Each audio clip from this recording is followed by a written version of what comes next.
Welcome back to another Kray video. Please subscribe to our YouTube channel so you don't miss any videos. And for people really interested in the Krays, check out our private Facebook group, Krays Crime Lords of London. A direct link for the group is in the YouTube description section. We're a friendly and moderated group which has been running since January 2018. Come and give us a try sometime.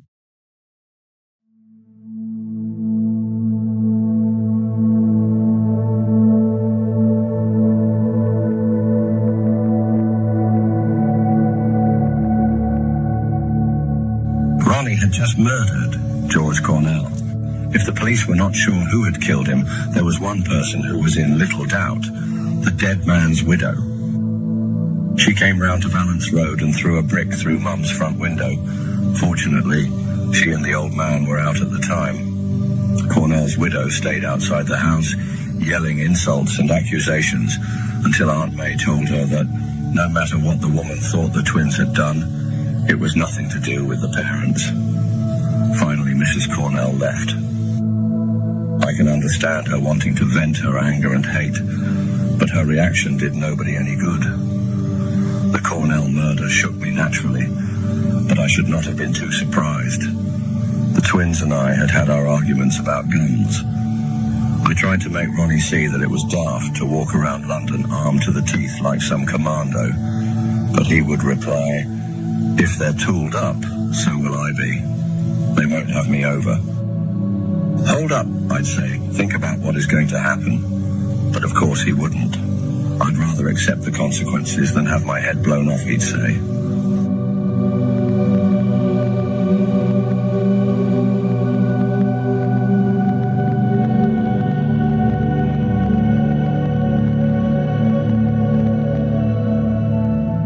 The twins were very disappointed in me for not sharing their views about weapons, and I did not endear myself to them when I put my foot down over an argument between two of their firm, Connie Whitehead and Scotch Jack Dixon.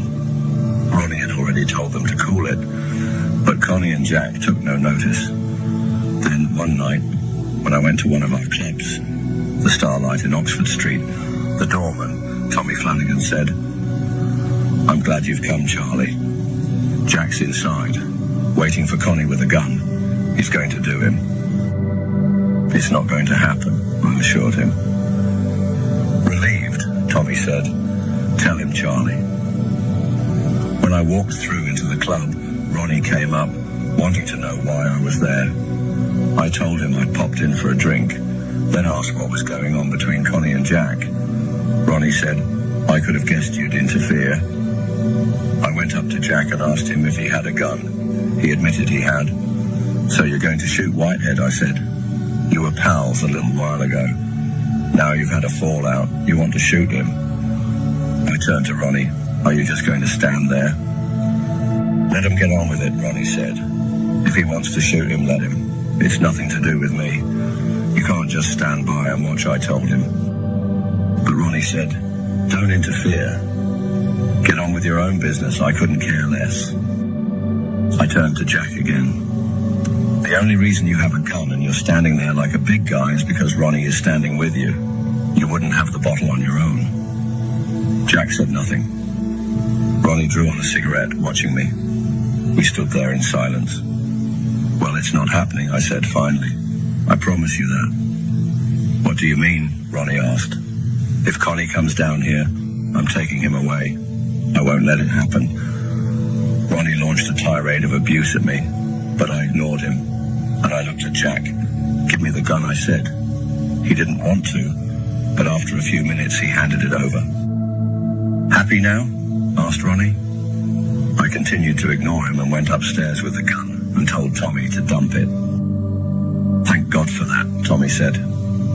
He was pleased I'd intervened. No one else would have stood a chance of overruling Ronnie, but Ronnie thought I was an idiot.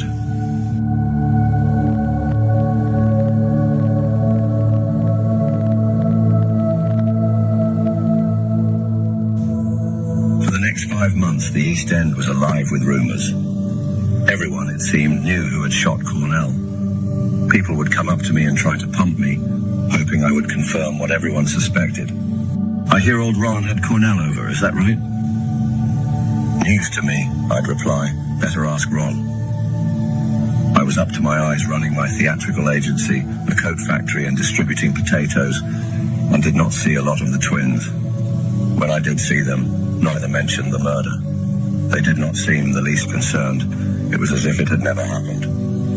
But throughout that spring and summer, I was on edge all the time, expecting something to happen, waiting for it almost. In August, it did.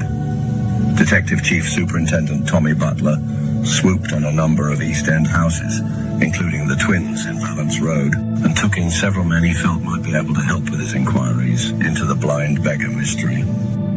Ronnie and Reggie appeared in identity parades at Leighton Police Station. Neither was picked out, but it was clear that if they felt the heat had gone out of the police investigation, they were wrong. I came up with a suggestion that the twins should leave the country for a while. But for once, they took the advice. I insisted that only two people, apart from the three of us, who should know where they were going, should be Mum and the old man. The twins loved that idea too, and a few days later they took a private plane from Lydd, in Kent, to France, where they picked up a scheduled jet to Tangier. To keep the secrecy watertight, I told them never to phone the house, but to dial the number of a public call box in Bethnal Green Road. They agreed to phone every Tuesday and Thursday at 8 p.m. If the phone was engaged, they would keep ringing until I picked it up.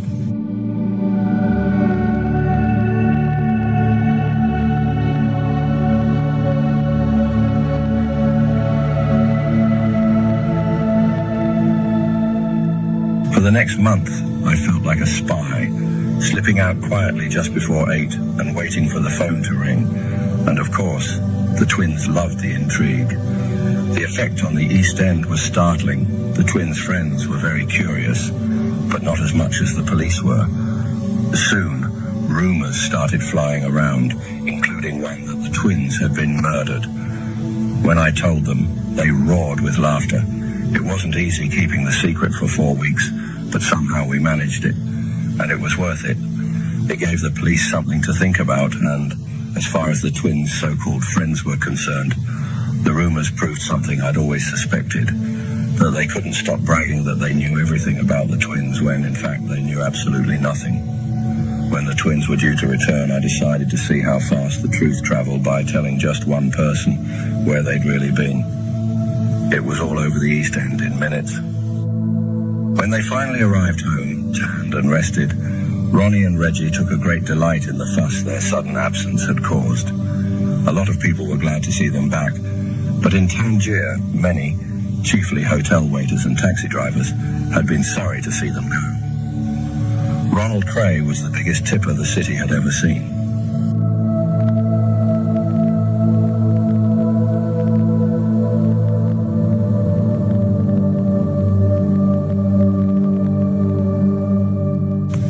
With the law still buzzing on the Cornell mystery, Ronnie and some pals started spending their evenings at the Baker's Arms, a quiet pub a couple of miles away in Northiam Street, Hackney.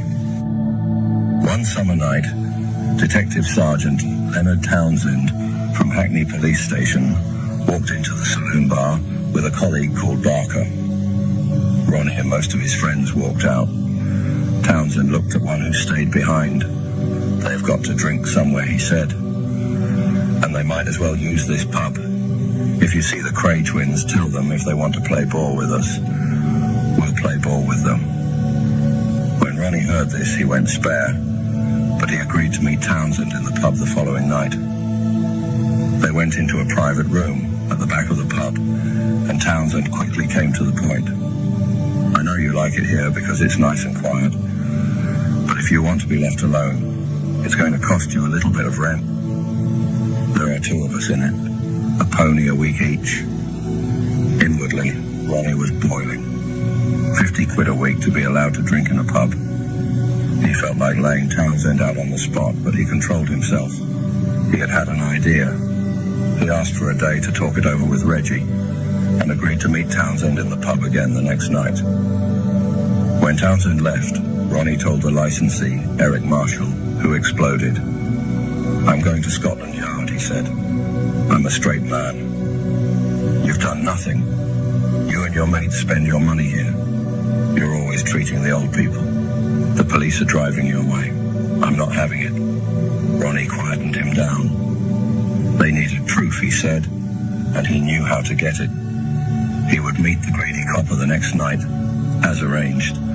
But this time the conversation would be taped. When Ronnie asked my opinion of the plan, I said it sounded a good idea, because it would put a stop to the police corruption we knew had been going on for years.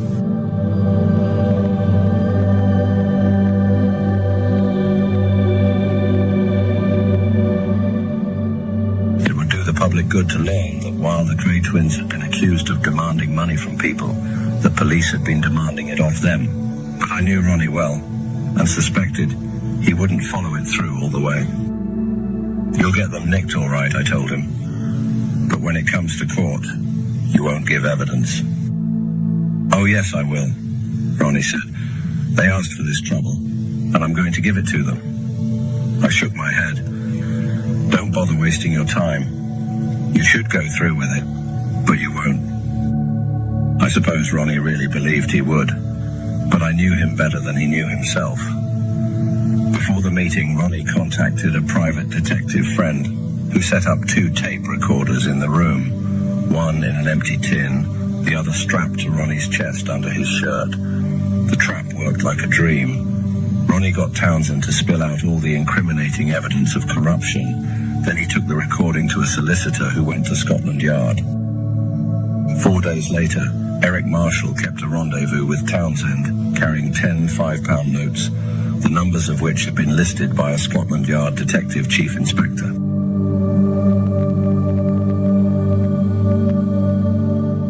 Townsend got into Mr. Marshall's car at the Triangle, Mare Street in Hackney, and a microphone hidden under the front seat recorded the conversation as the money was handed over.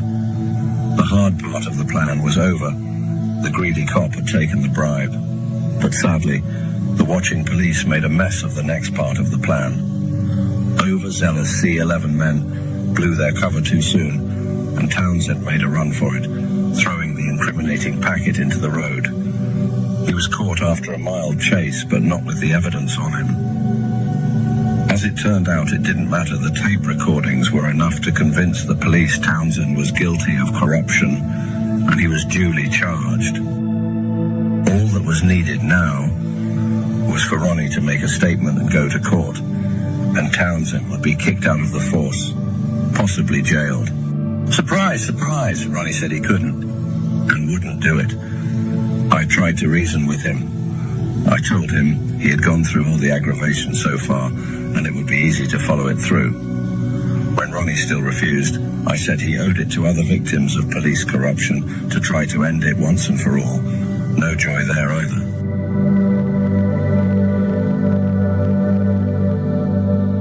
Finally, I told him straight out that he would be totally in the wrong if he turned his back on the case. Not only would a bent copper go free on his money-grabbing way, but Ronnie would have wasted everyone's time, his own, Eric Marshall's, and God knows how many police. I may as well have been talking to a brick wall.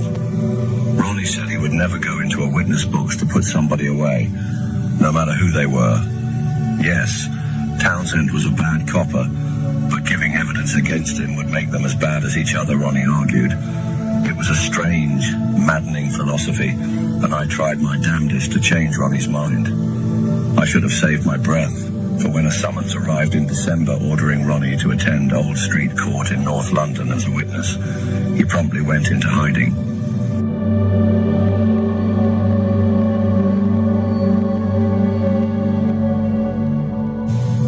The case opened, but without Ronnie there, it could not get very far, and not surprisingly, Townsend was remanded on bail. We found Ronnie a flat in Kensington, near Olympia. He took a few chances to come to Valence Road to see Mum, but generally he stayed in that flat. The police did not make a huge effort to find him, and whenever I got the chance, I told them they didn't want to. The absence of a key witness was a good excuse for their man to get off. With the case unlikely to be heard for a few months, Ronnie prepared himself, somewhat reluctantly, for a Christmas away from the family. The case against Townsend started at the Old Bailey in April 1967. He was accused of trying to obtain £50 from Ronnie as an inducement to show favour, and of corruptly accepting £50 through Eric Marshall for showing favour to Ronnie. The jury was out nearly 8 hours, but could not agree, and a new trial began 2 months later. The tape recordings were present, but Ronnie wasn't. He was still holed up in Kensington. It didn't matter. Again, the jury could not agree, and Mr. Justice Waller ordered the detective to be found not guilty and discharged. Townsend was dumbfounded. He knew how lucky he was. But one person who probably was not surprised by the verdict was the prosecution's own counsel, a barrister named John Matthew. As prosecuting counsel, his job was to prove Townsend guilty. For some inexplicable reason, however, he gave the jury the impression that it was the twins on trial. In his opening speech, he said, "It may well be that some of you have heard of two persons known as the Kray brothers, Ronald and Reginald Kray. They are notorious characters. They are persons of the worst possible character. They have convictions between them for violence, blackmail and bribery. Their activities were always of interest to the police." Mr. Matthew, one might be interested to learn, was prosecution counsel when the twins were cleared of demanding money from Hugh McCowan 2 years before.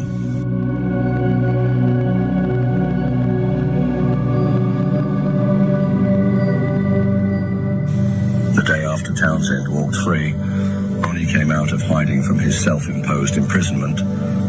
As we were leaving an outfitter's in Bethnal Green Road next to the police station, 2 policemen saw us. "All right, Ron?" One of them called out casually, as though Ronnie was a dear friend he saw every day. "I'm all right now," Ronnie replied. "Do you want me?" The policeman said, "No. We heard you were in Tangier. You don't look very tanned." "No," Ronnie said. "I've been here all the time."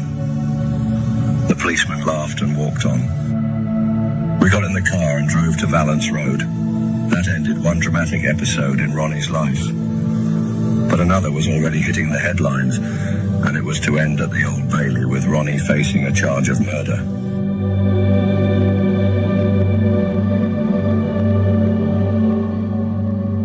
It was the strange case of Frank Mitchell, a giant whose brutality had earned him the nickname the Mad Axeman.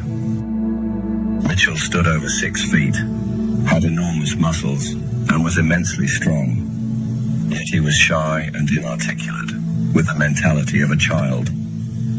He had had a sketchy education at a school for the subnormal, and turned to crime early in life, quickly progressing from remand homes to Borstal, then to prison. He was 4 years older than the twins, and had spent most of his life in one institution or another. Reggie met him in Wandsworth Jail in 1960, while serving 18 months for demanding money from Podro the Pole. Almost from the moment they came into contact, Reggie felt compassion for the gentle giant. Mitchell was constantly being beaten up by sadistic prison officers, but he never complained and always came back for more, fighting his persecutors with the power and strength of a bull. At the same time, he responded readily to a kind word or gentle gesture, and when Reggie went out of his way to make his life more tolerable, Mitchell developed a bizarre sort of hero worship for him. He demonstrated this in a spectacular way that endeared him to Reggie and, with tragic irony, prompted a chain of events that was to lead to his death. Reggie had just 3 weeks of his sentence to go when some officers started winding him up, trying to light his notoriously short fuse. It was not difficult. From the moment he had gone into prison, he seemed to be the target for officers' bullying, and he had never taken it lying down. This occasion was no exception. He was just about to retaliate when Mitchell roared from his cell, "Leave the bastards to me, Reg. You've only got 3 weeks. They're only trying to keep you in here." For some reason, it did the trick and made Reggie see the sense in swallowing it. He didn't lose any remission and left the jail 3 weeks later, But he never forgot Big Frank, and ensured through various means that he never went short of comforts.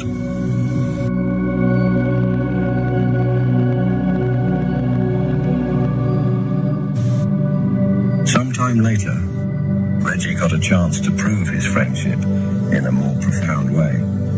Mitchell was accused of stabbing another prisoner with a knife, and Reggie arranged for him to be defended at Marylebone Magistrates' Court by a brilliant young barrister named Nemone Lethbridge. Thanks to her superb defence, Mitchell was acquitted on a charge of causing grievous bodily harm. He returned to Wandsworth, but was later transferred to Her Majesty's Prison, Princeton in Devon, a massive, dark, forbidding Dickensian building more commonly known as Dartmoor. And although he often worked outside the prison, he wanted nothing more than to be free permanently. Reggie had been doing his best to get his case investigated by persuading influential friends to write to the Home Office, but no hope was on the horizon.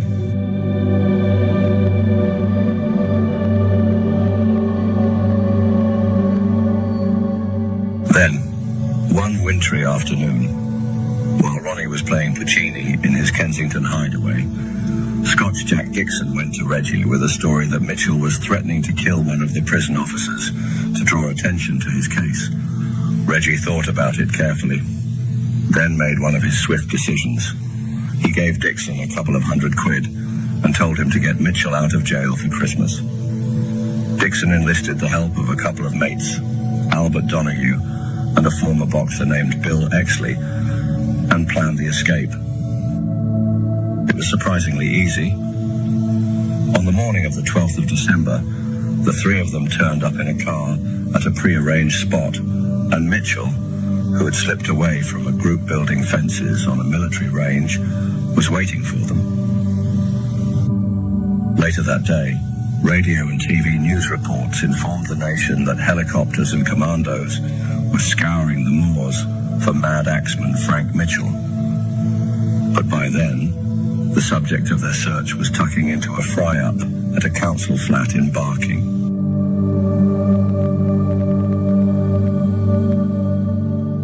As Londoners packed the shops in the frenetic pre-Christmas shopping build-up, two of the most infamous men in Britain sat it out quietly in their comfortable prisons on opposite sides of the city.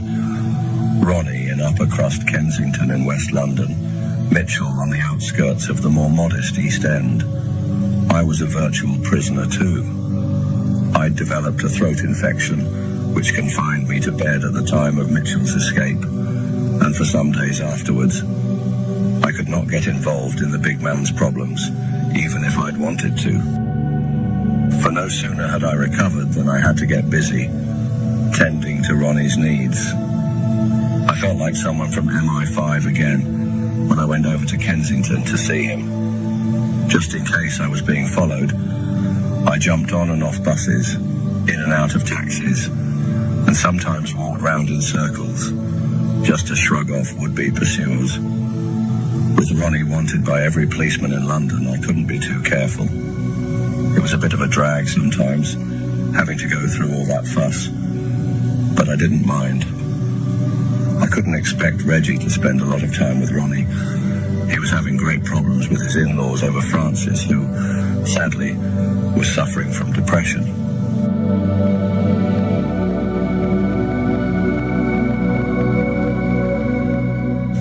I quickly discovered that Mitchell had had no intention of killing anyone. Dixon, Donahue and Exley had dreamt it all up as some sort of exciting escapade. To them, minding a dangerous man on the run was a huge joke. But tragically, the joke misfired. An attractive nightclub hostess, Lisa Prescott, was hired to satisfy Mitchell's sexual urges. But the poor man, unworldly and naive as they come, mistook her professional competence for true affection and fell in love with her. Then he got hold of Exley's gun, and suddenly, what had been a manageable, if troublesome situation, was out of control. Something had to be done. It is well documented and out there now in the public domain what happened to Mitchell. It is regrettable. It shouldn't have happened. But we can't change history. It is what it is.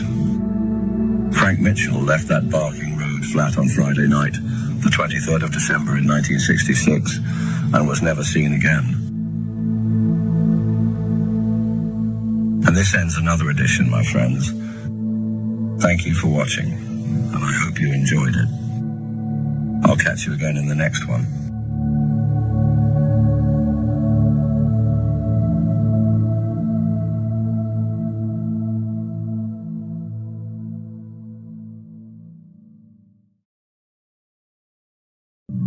Thank you for watching. If you enjoyed the video, please join our Facebook group. It's called Krays Crime Lords of London. We're a friendly moderated group with over 1,000 Kray and other celebrated gangster videos available for view. There's also thousands of images in the photos sections. The link for the group is in the YouTube description section. I hope we see you there soon. Leave a like and subscribe.